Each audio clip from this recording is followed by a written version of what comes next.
দোস্ত, হ্যাঁ দোস্ত। তোরে কয়টা প্রশ্ন করি। হ্যাঁ, মনে কর একটা হাতি, ওই হাতিরে তুই ফ্রিজের মধ্যে ঢুকাবি কি করে? আরে এটা তো সহজ। ফ্রিজের দরজা খুলমু, টুক করে হাতিরে ফ্রিজে ঢুকামু। শালা রে, পারলি কি করে? এটা তো পারার কথা না, কেমনে পারলো? আচ্ছা যাই, আর একটা প্রশ্ন করি।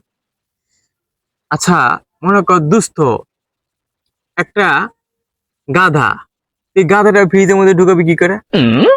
আরে এটা তো আরো সহজ।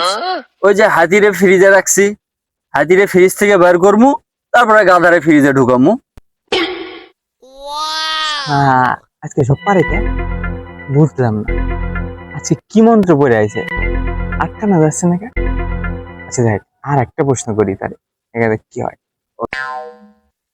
আচ্ছা দোস্ত, মনে কর বোনের দাদা সিংহের জন্মদিন, সবাই রে দাওয়াত দিছে, সবাই গেছে, কিন্তু একজন যাইতে পারেনি।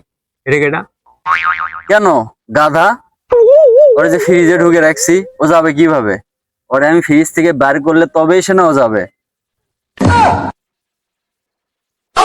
আরে, আজকে সব প্রশ্ন পারে কে? বুঝলাম না, আজকে কি খাইছে বাসার থেকে? আজকে ঠোকানো গেল না কে? এটা হলো না, এটা তো হলো না। আচ্ছা দোস্ত, তুই টিকটক দেখিস? না, ফেসবুক? না, ইউটিউব? না। তাহলে তুই পারলি কি করে?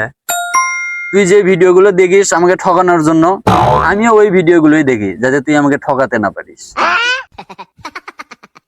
এটা কোনো কথা? এটা হইলো? আজকে আমি ঠকে গেলাম না, আজকে ঠকে গেলাম। অন্য আরেকদিন।